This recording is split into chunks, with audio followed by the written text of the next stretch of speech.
Compassion and forgiveness. Hello, this is Ronnie Caldwell of Be Good Leadership, and we don't often think about compassion and forgiveness when it comes to leadership, when it comes to being our best selves in our lives and our organizations. And we oftentimes think that compassion and forgiveness, that's more of a, personal philosophy type thing, maybe even a religious or spiritual stuff, maybe too fluffy for an organization.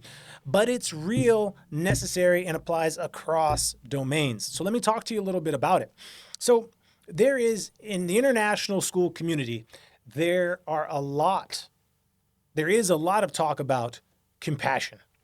Compassionate action, how important compassion is. We do conferences about it. People put it up on their walls. They make events about it. Put it on their website. But compassion is a practice.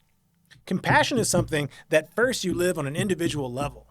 And none of it actually matters when leadership does not actually practice compassion with their people. There's so much to say about this, but one of the things I want to emphasize is compassion at its root is wishing to alleviate suffering, hoping to alleviate the suffering of others. And it all begins at the individual level. Maybe one of the biggest sort of examples of compassion or exemplars of compassionate living is, of course, the Dalai Lama. And the Dalai Lama, in a talk that he gave, talked about the essential thing is for each individual to begin practicing compassion at an individual level. And as every individual begins practicing, that's how we change the world. That's how you change an organization and a culture. But man, I have seen people go to conferences about compassion and during the conference talking about wanting to hurry up and get out of this, or how does this apply, or anything like that, and then go back to the organization, put it up on the wall, call in a consultant, and that's about it. And the compassion is not practiced at the individual level, and it's difficult. It is difficult, but so rewarding. And why is compassion so important? Because when we start to think about how we can be compassionate, we also realize how we can be effective. And humans thrive in environments that are compassionate, where people are concerned about each other's suffering, where people are concerned with each other's happiness and whether they are in the best environment for them. Think about it. We evolved in small tribes of people who are our kin, in small tribes in which everyone in that tribe was actually concerned with the life, safety, and welfare of each other. That's how we evolved. So at a very essential level, we depended on the compassion of the group. And so our brains are ready for that. We're hoping for that. And when we find ourselves in that space, we get rid of so much fear, we get rid of so much anxiety, and we produce so much strength within ourselves when we practice these things. And it doesn't stop at the organizational level. And it definitely shouldn't stop when it comes to schools and school leadership. If there is, any kind of service organization where you're saying you're giving a service to someone, compassion should be a part of it. And so what does it look like for a leader to practice compassion? Well, one, I always say the practice should be is that as you approach each person, one of the things you can do is to say, I wish people would be happy, and I wish they could be peaceful. I wish you peace and happiness. And you don't have to say it out loud, but you can keep it in your head. One of my favorite things when I used to go to Mass when I was a kid, and I would go to church, in Catholic Mass, about 45 minutes, and it's very structured. But I always knew the time when we would get up and everybody give each other like a handshake or a hug, and they'd say, "Peace be with you." That was my favorite part. To get up, shake someone's hand, give them a hug, and say, "Peace be with you." I know what y'all are saying. You're like, "Oh God, Ronnie's a hugger." Yeah, kind of. And I always enjoyed that because it felt so real. It felt like, hey, here's a stranger, someone I don't know, but that person is being asked to get up and to wish me peace. In the Muslim world, I love the greeting, Assalamu alaikum. So when I lived in Saudi Arabia, that was a normal thing. And some people, they say it was kind of like saying hi, but the translation is, peace be unto you. And if you take that seriously, that changes the way that you approach every single person. By offering, I wish that you could be peaceful and I wish that you could be happy, we start to make compassion a normal part of how we move about our day. And what do we start to think? If we're really practicing compassion, what should a leader be doing? What should each of us be doing? Well, do we read about human thriving?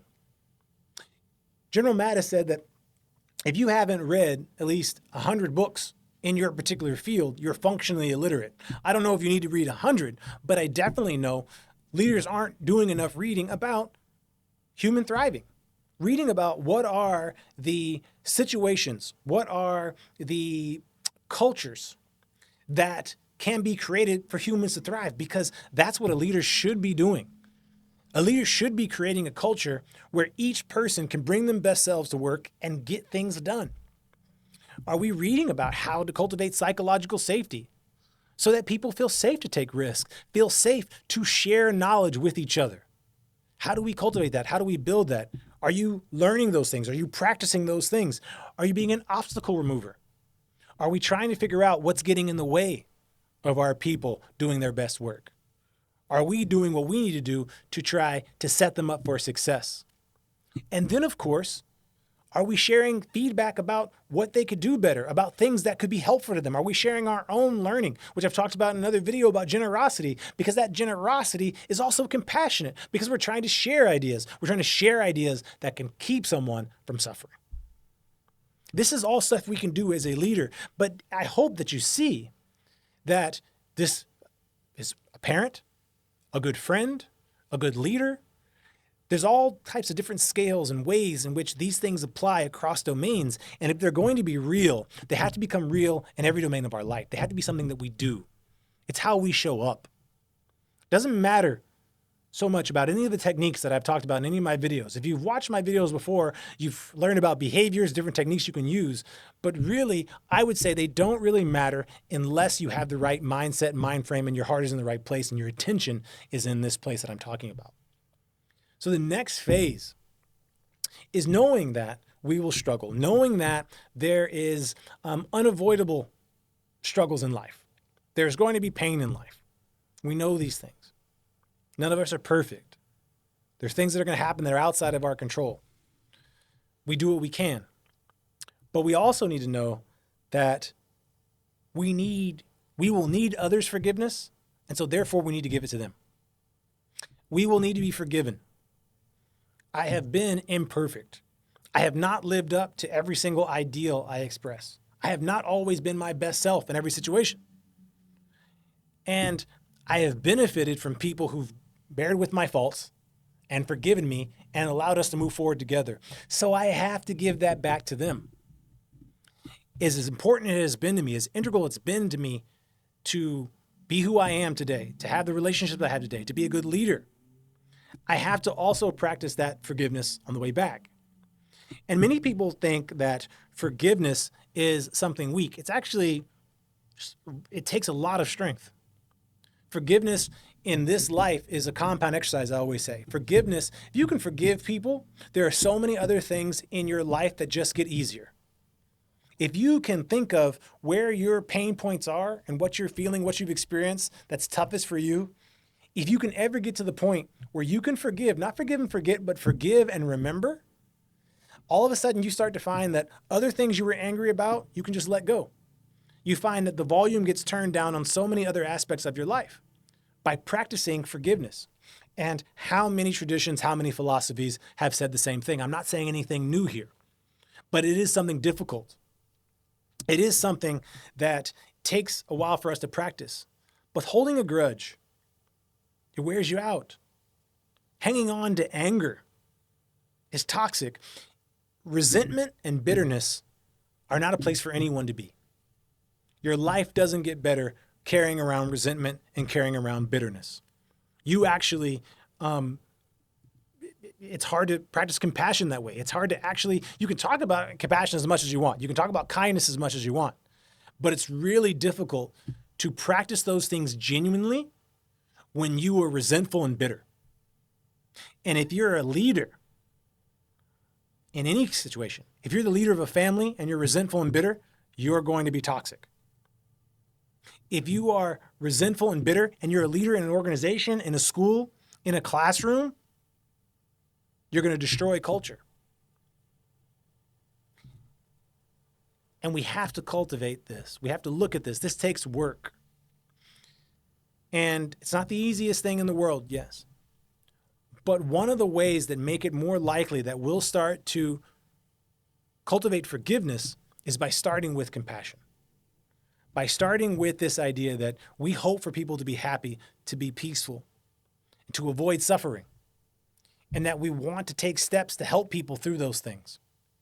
And when we take actions on that, we're more likely to get close to maybe that forgiveness, which could be harder for us. But we learn from our forgiveness. I'm not saying that you forgive and forget. I think that's unrealistic. But what we do is we forgive and we remember. And we ask people in our organizations to do the same. We ask people to forgive and remember. One of the things that's going to mark you out and decide the quality of your leadership more than any other thing is what happens when someone makes a mistake. What happens in your relationship when someone makes a mistake? Are you able to accept that mistake, to accept their apology, hopefully, and their understanding that it was a mistake, forgive and remember? And if we practice for compassion and we practice forgiveness, we create environments where people are willing to take risks, show up as their authentic selves, and actually come and learn because they feel safe to do so. Change their behavior and work on changing their behavior because they feel cared about and supported to do so. Compassion as a practice is not just a word or an idea. Compassion is something that we have to show up with every single day. And forgiveness is essential if we're going to get through this life without resentment and bitterness. If we're going to be able to practice joy through the hardship. If this has been helpful to you, please share it with someone else. I have enjoyed sharing it with you. And once again, I'm Ronnie Caldwell from Be Good Leadership. Please, thank you for listening and be good.